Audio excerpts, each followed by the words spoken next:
Financial year 21-22 में equity F&O segment में trade करने वाले 90% इंडिविजुअल ट्रेडर्स ने अपना पैसा गंवाया। Oh wow, 90%। हाँ, यानी 9 आउट ऑफ 10 लोग नेट लॉसेस में थे और एवरेज लॉस था लगभग 50,000 रुपए। फिर भी रोज हजारों नए लोग इस मार्केट में एंटर कर रहे हैं। सही बात है। तो ऐसे हाई रिस्क एनवायरनमेंट में रिटेल इन्वेस्टर्स को प्रोटेक्ट आखिर कैसे किया जाए? NISM सर्टिफिकेशन का एक चैप्टर है, chapter 10, blueprint for sales practices and investor protection. ये बिल्कुल यही कॉम्प्लेक्स प्रॉब्लम सॉल्व करता है। राइट। तो आज के इस डीप डाइव में हम इस पूरे ब्लूप्रिंट को एक लॉजिकल सीक्वेंस में डिकंस्ट्रक्ट करेंगे। जो NISM एग्जाम के एस्पिरेंट्स हैं या जो लोग प्रिपरेशन कर रहे हैं, उनके लिए ये एक मास्टर क्लास होने वाली है। बिल्कुल। और ये जो डेटा पॉइंट शुरू में बताया ना, ये एक्चुअली पूरे रेगुलेटरी फ्रेमवर्क की ज़रूरत को एकदम क्लियरली हाईलाइट करता है। अगर इस ब्लूप्रिंट की सेकंड स्लाइड को ध्यान से देखा जाए तो ये एक पूरा intermediary client life cycle establish करता है। अच्छा, तो इस लाइफ साइकिल में कितने फेजेस आते हैं? इसमें 4 डिस्टिंक्ट फेजेस होते हैं। शुरुआत होती है एथिकल एंगेजमेंट से, उसके बाद आता है रिस्क प्रोफाइलिंग एंड डिस्क्लोजर, फिर तीसरा है AML एंड KYC कंप्लायंस, और आखिर में मॉनिटरिंग एंड रिड्रेसल का मैकेनिज्म एक्टिवेट होता है। समझ गया। इसे अगर एक सिंपल देसी सिचुएशन से कंपेयर किया जाए तो ये बिल्कुल एक बिजी हाईवे पर गाड़ी चलाने जैसा है ना? हाँ बिल्कुल। मार्केट में हर इन्वेस्टर को स्पीड चाहिए, यानी प्रॉफिट जल्दी कमाना है, पर बिना ट्रैफिक रूल्स के गाड़ी चलेगी तो एक्सीडेंट पक्का है।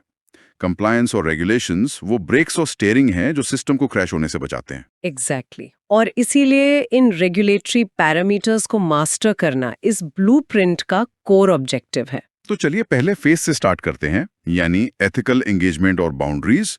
जब एक इंटरमीडियरी और क्लाइंट के बीच बातचीत शुरू होती है तो वहां क्या रूल्स अप्लाई होते हैं? यहाँ कुछ प्रोहिबिटेड टैक्टिक्स मेंशन की गई हैं। हाँ, सबसे पहली प्रोहिबिटेड टैक्टिक है चर्निंग। चर्निंग? पर अब अगर मार्केट ऊपर जा रहा है और ट्रेड्स प्रॉफिट बना रहे हैं तो ज्यादा ट्रेड्स करने का प्रॉब्लम ही क्या है? देखिए, प्रॉफिट हो रहा है या लॉस, वो आउटकम सेकेंडरी है। चर्निंग स्पेसिफिक उस अनएथिकल प्रैक्टिस को कहते हैं जहां इंटरमीडियरी इंटेंशनली क्लाइंट के अकाउंट में अननेसेसरी ट्रेड्स एग्जीक्यूट करता है। अच्छा, सिर्फ ट्रेड्स बढ़ाने के लिए? राइट। वहां प्राइमरी मोटिव क्लाइंट का फायदा करवाना नहीं होता, बल्कि सिर्फ और सिर्फ अपने ब्रोकर कमीशंस और ब्रोकरेज फीस को मैक्सिमाइज करना होता है। ओह, अब मैं इसका लॉजिक समझा। ये तो वैसा ही हुआ जैसे एक ऑटो वाला मीटर का बिल बढ़ाने के लिए किसी पैसेंजर को लंबा रास्ता घुमा दे। हाँ, जाना पास में ही था पर उसने पूरा शहर घुमा दिया सिर्फ अपना किराया बढ़ाने के लिए। एकदम ठीक एनोलॉजी है। इंटेंट ही सबसे बड़ा फैक्टर होता है यहाँ। दूसरी प्रोहिबिटेड प्रैक्टिस जो डिस्कस की गई है वो है अनसूटेबल रिकमेंडेशंस। राइट। किसी भी क्लाइंट को कोई फाइनेंशियल प्रोडक्ट बेचने से पहले उसकी प्रोफाइल को कंप्लीटली समझना इंटरमीडियरी की लीगल ड्यूटी है। मतलब अगर कोई लो रिस्क सीनियर सिटीजन है जिनकी रिक्वायरमेंट सिर्फ फिक्स्ड इनकम की है, उन्हें पेनी स्टॉक्स या FNO ट्रेड करने बोलना कंप्लीटली इलीगल है। बिल्कुल इलीगल है। ये तो वैसा ही हुआ जैसे किसी छोटे बच्चे को बहुत स्पाइसी बिरयानी खिला दी जाए, उसको सूट ही नहीं करेगा, उसका सिस्टम वो रिस्क टॉलरेट ही नहीं कर सकता। सही एग्जाम्पल है। और इसी रिस्क इंटॉलरेंस को छुपाने के लिए बैड एक्टर्स तीसरी प्रोहिबिटेड टैक्टिक यूज करते हैं जिसे रिस्क फ्री क्लेम्स कहते हैं। गारंटीड रिटर्न्स वाला पॉइंट। हाँ, मार्केट में गारंटीड रिटर्न्स का वादा करना सख्त मना है। रेगुलेटर इस बात पर क्रिस्टल क्लियर है कि high returns inherently carry high risk. कोई भी ब्लाइंडली ये क्लेम नहीं कर सकता कि उनका प्रोडक्ट कंप्लीटली सेफ है और हाई रिटर्न्स देगा। सही बात है। लेकिन सिर्फ प्रोडक्ट्स ही नहीं, क्लाइंट के पास रीच आउट करने का भी एक क्लाइंट कॉन्टैक्ट प्रोटोकॉल सेट किया गया है। जो NISM एस्पिरेंट्स प्रिपरेशन कर रहे हैं उन्हें इन स्ट्रिक्ट टाइमिंग्स का ध्यान रखना चाहिए। बिल्कुल। कॉल्स कब अलाउड है? कॉल्स सिर्फ सुबह 9 AM से रात 8 PM के बीच ही की जा सकती हैं। राइट। इसके पीछे का लॉजिक सिंपल न्यूसेंस कंट्रोल लगता है मुझे तो। न्यूसेंस कंट्रोल तो है ही, पर साथ साथ ट्रांसपेरेंसी मेंटेन करना भी उतना ही जरूरी है। इसीलिए मैंडेटरी डिस्क्लोजर का रूल लगाया गया है। मैंडेटरी डिस्क्लोजर में क्या बताना होता है? जैसे ही कॉल कनेक्ट हो, कॉलर को तुरंत अपनी आइडेंटिटी और अपनी कंपनी का नाम बताना होता है। क्लाइंट को अंधेरे में नहीं रख सकते। और अगर सामने वाला इंसान बिजी हो या बात नहीं करना चाहता हो तो उसके लिए भी तो इमीडिएट एग्जिट का रूल है ना? एग्जैक्टली। अगर क्लाइंट क्लियरली बोल दे कि उन्हें इंटरेस्ट नहीं है तो डिस्कशन तुरंत एंड करनी पड़ती है। और अगर मीटिंग फिजिकल प्रेमिसेस पर चल रही है तो इंटरमीडियरी को तुरंत वहां से एग्जिट करना होगा। पुशी सेल्स टैक्टिक्स अलाउड नहीं है। बिल्कुल नहीं। फोर्सफुली परसुएट करना स्ट्रिक्ट नो है। और एक सबसे इंपॉर्टेंट चीज, इन सभी इंटरैक्शंस की स्ट्रिक्ट रिकॉर्ड कीपिंग मेंटेन करनी होती है। क्यों? ताकि बाद में ऑडिट हो सके। हाँ, कल को अगर कोई ग्रीवेंस या मिस सेलिंग की कंप्लेंट आए तो इन्हीं रिकॉर्ड्स के बेस पर ट्रैकिंग और इन्वेस्टिगेशन होती है। समझ गया। तो ये तो हुई आमने सामने की इनिशियल बाउंड्रीज की बात। लेकिन एक बार जब क्लाइंट ऑनबोर्ड होने के लिए रेडी हो जाए तो सबसे बड़ा चैलेंज आता है उसकी एक्चुअल फाइनेंशियल कैपेसिटी समझना। वहीं से तो दूसरा फेज शुरू होता है। राइट। रिस्क प्रोफाइलिंग और डिस्क्लोजर्स का फेज। किसी अननोन क्लाइंट का रिस्क प्रोफाइल आखिर कैलिब्रेट कैसे किया जाता है मार्केट में? इसको टेक्निकली एक एसेट एलोकेशन स्केल के थ्रू मैप किया जाता है। स्केल के एक एक्सट्रीम पर आपके फिक्स्ड इनकम इंस्ट्रूमेंट्स होते हैं। जैसे बॉन्ड्स हो गए? हाँ, जैसे बॉन्ड्स। ये प्रोडक्ट्स लोअर रिस्क और हायर प्रेडिक्टेबिलिटी ऑफर करते हैं, पर इनमें इन्फ्लेशन को बीट ना कर पाने का रिस्क जरूर होता है। तो ये स्ट्रिक्टली रिस्क अवर्स क्लाइंट्स के लिए सूटेड हैं। और दूसरे एक्सट्रीम पर? दूसरे एक्सट्रीम पर इक्विटीज आते हैं। यहाँ एक्सपेक्टेड रिटर्न्स जरूर हाई होते हैं, पर मार्केट की वॉलेटिलिटी भी उतनी ही एक्सट्रीम होती है। यहाँ स्लाइड में एक पॉइंट बहुत क्लियरली हाईलाइट किया गया है कि one size fits all approach completely prohibited है। यानी हर नए क्लाइंट को एक जैसा म्यूचुअल फंड थमा देना रेगुलेटरी वॉयलेशन है। बिल्कुल वायलेशन है। इंटरमीडियरीज को टोटल 7 फैक्टर्स असेस करने ही होते हैं मैन्युअली। 7 फैक्टर्स कौन कौन से हैं वो? Age, income, dependence, occupation, marital status, liabilities और आखिर में उनका टाइम होराइजन। राइट। इन सब का लॉजिक डायरेक्टली कनेक्ट होता है इंसान की लाइफ स्टेज से। जैसे एक 25 साल का सिंगल प्रोफेशनल है जिसके पास कोई होम लोन नहीं है, वो हैवी रिस्क ले सकता है। एग्जैक्टली। पर एक 40 साल का मैरिड इंसान जिसके बच्चों की एजुकेशन आगे आनी है और लोन चल रहा है, उसकी रिस्क कैपेसिटी ड्रास्टिकली कम हो जाती है। दोनों को सेम प्रोडक्ट नहीं दे सकते। एकदम ठीक। और यही एग्जैक्टली असेसमेंट डिटरमिन करता है कि क्या वो इंडिविजुअल डेरिवेटिव्स जैसी अल्ट्रा कॉम्प्लेक्स मार्केट में एंटर करने लायक है या नहीं। डेरिवेटिव्स का नाम सुनते ही मुझे रिस्क डिस्क्लोजर डॉक्यूमेंट याद आता है। हाँ, आरडीडी। ट्रेड शुरू करने से पहले ये बहुत क्रिटिकल डॉक्यूमेंट साइन करवाया जाता है। ये डॉक्यूमेंट एक्सप्लिसिटली डिक्लेयर करता है कि डेरिवेटिव्स में स्मॉल इनिशियल कैपिटल या मार्जिन से भी बहुत मैसिव कैटास्ट्रोफिक लॉसेस हो सकते हैं। आरडीडी के बेसिकली 3 कोर पिलर्स होते हैं। राइट। पहला है मार्केट रिस्क, जहां अंडरलाइंग स्टॉक या इंडेक्स की प्राइस फेवरेबल डायरेक्शन की जगह अनफेवरेबल डायरेक्शन में मूव हो सकती है। और दूसरा पिलर है लिक्विडिटी रिस्क। इसको थोड़ा ब्रेक डाउन करते हैं। लिक्विडिटी रिस्क आखिर होता क्या है? लिक्विडिटी रिस्क तब सबसे ज्यादा खतरनाक होता है जब कोई कॉन्ट्रैक्ट अपनी एक्सपायरी डेट के बिल्कुल पास होता है। अच्छा। ऐसे टाइम पे पोजीशन क्लोज करने के लिए मार्केट में एक्चुअली बायर्स या सेलर्स ही नहीं मिलते, आप फंस जाते हैं। और इसका तीसरा पिलर है काउंटर पार्टी रिस्क। अब यहाँ एग्जाम एस्पिरेंट्स के लिए एक बहुत बड़ा कैच स्लाइड में। हाँ, ये क्रूशियल एग्जाम अलर्ट है एनआईएसएम एस्पिरेंट्स के लिए। आरडीडी में काउंटर पार्टी रिस्क जरूर लिखा होता है, यानी दूसरी पार्टी के डिफॉल्ट करने का रिस्क। पर टेक्निकली ध्यान से सुनिए, एक्सचेंज ट्रेडेड इक्विटी डेरिवेटिव्स पर ये रिस्क जनरली अप्लायबल नहीं होता। वेट, सच में? ये तो थोड़ा कंफ्यूजिंग लग रहा है। डेरिवेटिव्स में अगर सामने वाली पार्टी ने पैसे देने से मना कर दिया तो डिफॉल्ट तो होगा ही ना, फिर ये रिस्क अप्लायबल क्यों नहीं है? ये तो एक परफेक्ट ट्रिक क्वेश्चन लग रहा है एग्जाम के लिए। तो बीच में कौन आता है? बीच में क्लियरिंग कॉर्पोरेशन आती है। वो हर ट्रेड की सेटलमेंट गारंटी करती है। ओह, यानी सेटलमेंट उनकी जिम्मेदारी है। एग्जैक्टली। अगर बायर ने डिफॉल्ट कर दिया तो क्लियरिंग कॉर्पोरेशन अपनी तरफ से सेलर को पे करेगी।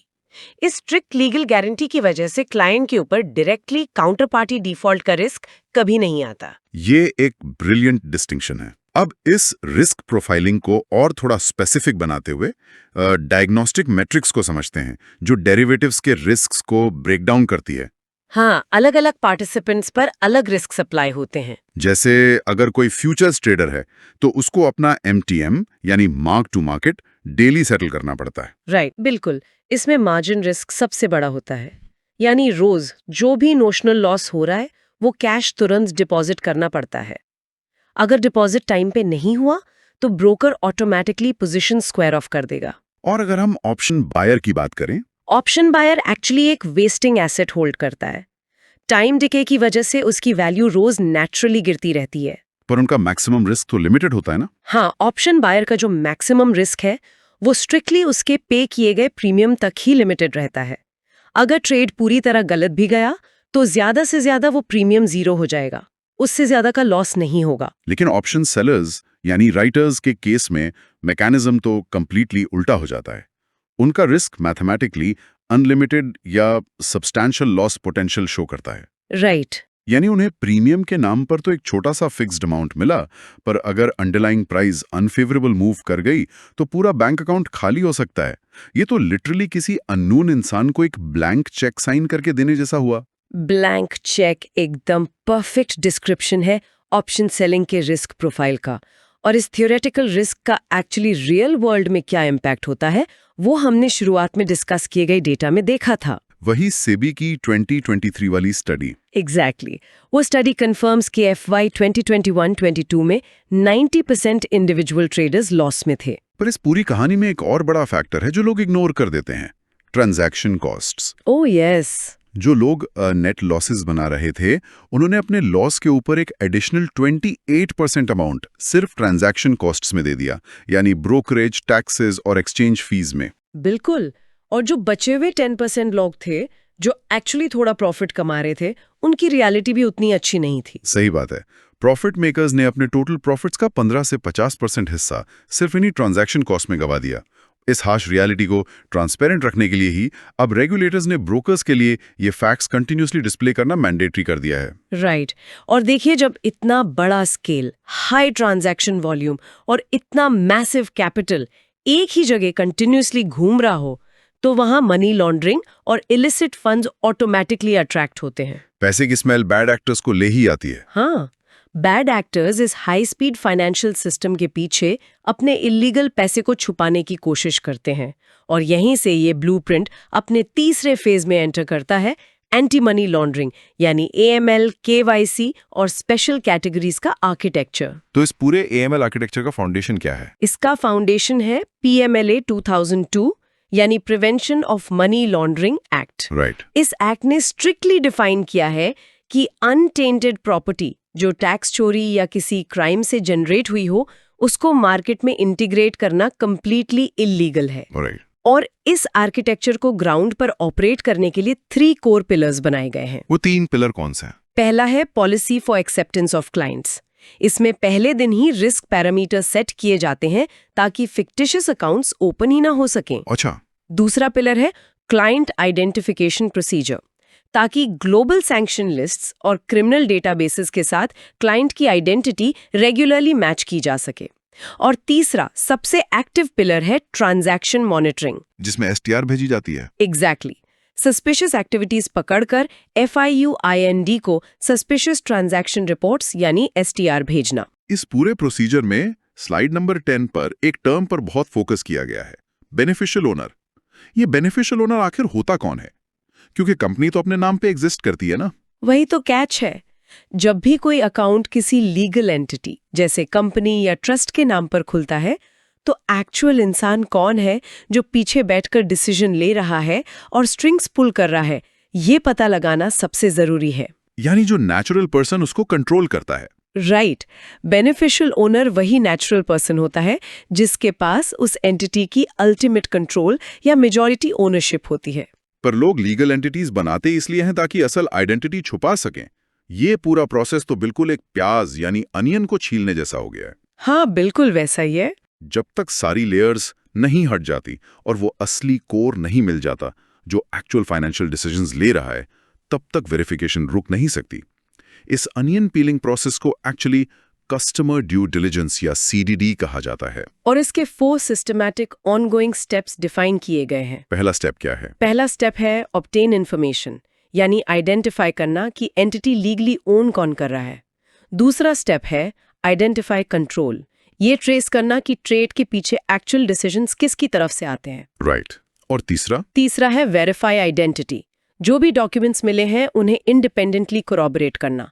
और आखिरी ऑनगोइंग स्क्रूटनी, ये कंटिन्यूअसली मॉनिटर करते रहना कि ट्रेड्स रजिस्टर्ड बिजनेस प्रोफाइल के हिसाब से मैच कर रहे हैं या नहीं। और इसी डीप वेरिफिकेशन प्रोसेस के दौरान कुछ ऐसी प्रोफाइल्स मिलती हैं जिन्हें क्लाइंट्स ऑफ स्पेशल कैटेगरीज या CSC डिक्लेयर किया जाता है। राइट, CSC, पेप्स यानी politically exposed persons. Exactly. Foreign politicians, उनके रिलेटिव्स या ऐसे हाई रिस्क कंट्रीज के रेजिडेंट्स जहां टैक्स हेवन्स हैं या हाई करप्शन का रिस्क है, वो सब इस टियर 1 में आते हैं। फिर टियर 2 आता है जो स्ट्रक्चरल रिस्क पर फोकस करता है। इसमें आपके ट्रस्ट्स, NGOs और क्लोजली हेल्ड कंपनीज आती हैं। इन्हें हाई रिस्क क्यों माना जाता है? इसका रीजन बहुत क्लियर है। ट्रस्ट्स और NGOs में एक्चुअली पैसा कहाँ से आ रहा है और कहाँ जा रहा है उसको ट्रेस करना बहुत मुश्किल होता है, क्योंकि इनके स्ट्रक्चर्स इंटेंशनली कॉम्प्लेक्स होते हैं। मनी लॉन्ड्रर्स इन्हीं लीगल लेयर्स के पीछे आसानी से छुप सकते हैं। सही पॉइंट है। फिर आता है टियर 3 जिसमें रेप्यूटेशनल रिस्क असेस होता है।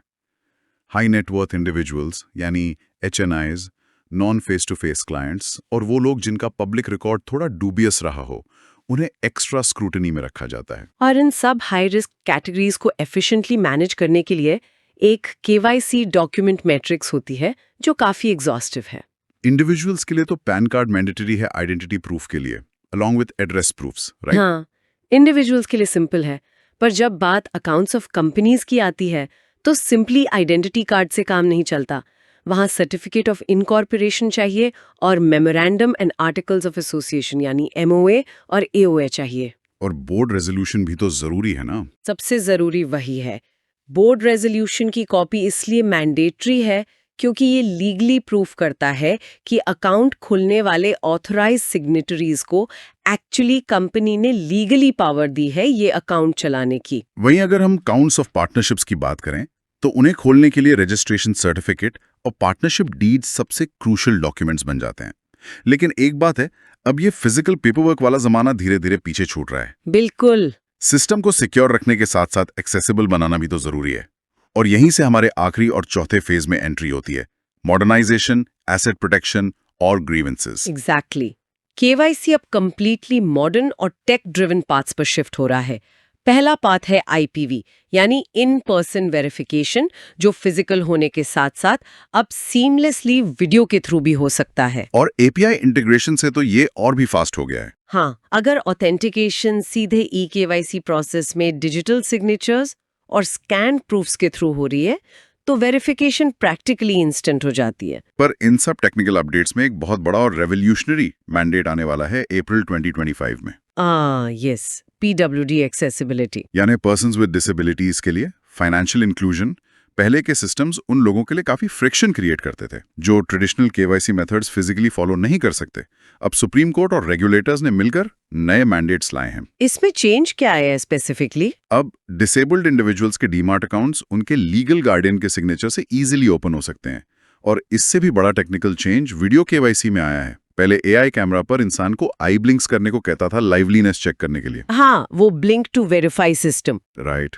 लेकिन जो लोग फिजिकल लिमिटेशंस की वजह से ब्लिंक नहीं कर सकते, उनके लिए अब ऑल्टरनेटिव्स फाइनली मैंडेट कर दिए गए हैं। इंटरमीडियरीज को अब नॉडिंग, फेशियल एक्सप्रेशंस या लाइव कैमरा पर OTP डिस्प्ले करने जैसे ऑल्टरनेटिव मेथड्स सपोर्ट करने ही पड़ेंगे। ये वाकई इंक्लूसिविटी की तरफ एक बहुत बड़ा रिफॉर्म है। और रिफॉर्म सिर्फ क्लाइंट ऑनबोर्डिंग में नहीं आया है, एसेट प्रोटेक्शन में भी काफी मॉन्यूमेंटल शिफ्ट्स आए हैं। जैसे UCC। हाँ, यूनिक क्लाइंट कोड का मैंडेट। हर क्लाइंट का एक यूनिक कोड होगा जो डायरेक्टली उनके पैन से लिंक्ड होगा। इसने सेंट्रलाइज लेवल पर फिक्टिशियस ट्रेड्स को आइडेंटिफाई करना बहुत आसान बना दिया है। लेकिन एसेट प्रोटेक्शन का सबसे बड़ा अपग्रेड आया है प्रिवेंटिंग मिस अप्रोप्रिएशन के नए सिस्टम से। ये मिस अप्रोप्रिएशन का मतलब अगर सीधे शब्दों में कहें तो क्लाइंट के एसेट्स की चोरी, राइट? बिल्कुल। हिस्टोरिकली अगर हम पुराने स्कैम्स देखें तो कुछ अनस्क्रूपुलस ब्रोकर्स अपने क्लाइंट्स के शेयर्स या फंड्स को डायरेक्टली अपने पूल अकाउंट्स में डाइवर्ट कर लेते थे और फिर उसको अपने पर्सनल ट्रेड्स के मार्जिन के लिए यूज करते थे। एग्जैक्टली। रेगुलेटर्स ने सिस्टमैटिक फ्लो को कंप्लीटली खत्म करने के लिए एक नया रूल इन्फोर्स कर दिया, डायरेक्ट पे आउट सिस्टम। लेकिन ये नया सिस्टम एक्चुअल में फ्लो कैसे करता है? पुराने सिस्टम से कैसे अलग है? पुराने सिस्टम में क्लियरिंग कॉर्पोरेशन से शेयर्स पहले आते थे ब्रोकर के पूल अकाउंट में और फिर वहां से ब्रोकर उन्हें मैन्युअली क्लाइंट के डीमैट में भेजता था। इस प्रोसेस के बीच ब्रोकर के पास एसेट्स का पूरा कंट्रोल आ जाता था, जो कि रिस्की था। बहुत रिस्की। इसीलिए नए डायरेक्ट पे आउट सिस्टम में ब्रोकर पूल अकाउंट को इस ट्रांसफर चेन से टोटली बाईपास कर दिया गया है। अब सेटलमेंट वाले दिन शेयर्स क्लियरिंग कॉर्पोरेशन से निकलकर डायरेक्टली क्लाइंट के डीमैट अकाउंट में ट्रांसफर होते हैं। ओह, यानी ब्रोकर उन शेयर्स को टच भी नहीं कर सकता। टच भी नहीं कर सकता। ये मार्केट इंफ्रास्ट्रक्चर का एक मैसिव बुलेट प्रूफ अपग्रेड है। पर इस सिक्योर इंफ्रास्ट्रक्चर के बावजूद कंटिन्यूअस विजिलेंस तो जरूरी है। इंटरमीडियरीज को हमेशा अलर्ट रखने के लिए सस्पिशियस ट्रांजैक्शन रिपोर्टिंग यानी STR के प्रोटोकॉल्स अप्लाई होते हैं। राइट। FIUIND ने एक्चुअली कुछ डायरेक्ट रेड फ्लैग्स आइडेंटिफाई किए हैं इसके लिए। जैसे कि अगर फंड्स का सोर्स कंप्लीटली अनक्लियर हो, या फिर अगर क्लाइंट अपनी नॉन फाइनेंशियल कैपेसिटी से कहीं ज्यादा बिजनेस वॉल्यूम अचानक इंक्रीज कर दे। हाँ, या फिर ओवरसीज कैश ट्रांसफर्स का कोई लॉजिकल एक्सप्लेनेशन ही ना हो, या क्लाइंट बैकग्राउंड वेरीफाई करने में पर्पसली अनकोऑपरेटिव बिहेव करे। ऐसे हर सिनारियो में इंटरमीडियरी के प्रिंसिपल ऑफिसर को इमीडिएटली अलर्ट किया जाता है और STR फाइल होती है। पर यहाँ एक क्रिटिकल रूल मेंशन किया गया है जो निसम एग्जाम के हर एस्पिरेंट को डीपली याद रखना चाहिए। Do not tip of the client. ये सबसे जरूरी पॉइंट है। टिप ऑफ ना करने का रूल इसलिए इतना क्रूशियल है क्योंकि अगर सस्पेक्ट को थोड़ी सी भी भनक लग गई कि उसकी एक्टिविटीज सिस्टम में ट्रैक हो रही हैं, तो वो तुरंत अपने इलीगल फंड्स मूव कर लेगा या फिर एविडेंस डिस्ट्रॉय कर देगा। एग्जैक्टली। इसलिए इंटरमीडियरी की लीगल ड्यूटी है कि वो एब्सोल्युटली नॉर्मल बिहेव करे। इसको हम ऐसे समझ सकते हैं जैसे किसी दोस्त के लिए सरप्राइज बर्थडे पार्टी प्लान हो रही हो। आपको उसके सामने सब कुछ कंप्लीटली नॉर्मल एक्ट करना पड़ता है ताकि पूरा प्लान फेल ना हो जाए। यहाँ इन्वेस्टिगेशन बैकग्राउंड में चलती रहेगी, पर आगे क्लाइंट को लगना चाहिए कि बिजनेस एज यूजुअल है। एकदम परफेक्ट एनालॉजी दी आपने। अब फाइनली इन सब रेगुलेटरी लेयर्स, स्ट्रिक्ट पैरामीटर्स और प्रोटेक्शंस के बाद भी अगर क्लाइंट और ब्रोकर के बीच कॉन्फ्लिक्ट आ जाए तो रेजोल्यूशन कहाँ होगा? उस एंड स्टेज के लिए investor grievance redressal mechanism establish किया गया है। यानी पहले कॉन्फ्लिक्ट ब्रोकर के इंटरनल ग्रीवेंस डिपार्टमेंट में जाएगा, राइट? हाँ, और अगर वहां सॉल्व ना हो तब वो एस्केलेट होकर एक्सचेंज के इन्वेस्टर्स ग्रीवियंस डिवीजन यानी IGD तक पहुंचता है। लेकिन मैंने सुना है IGD हर तरह की रैंडम कंप्लेंट एंटरटेन नहीं करता। उनके एक स्ट्रिक्ट वैलिड कंप्लेंट्स चेकलिस्ट होती है। सही सुना है। सिर्फ कोर फाइनेंशियल और डॉक्यूमेंट्री इश्यूज ही वहां सीरियसली सुने जाते हैं, जैसे कि अगर क्रूशियल कॉन्ट्रैक्ट नोट्स या ट्रेड लॉग्स क्लाइंट को रिसीव ना हुए हों, या मार्जिन मनी क्लियर होने के बाद भी ब्रोकर रिफंड ना कर रहा हो। राइट।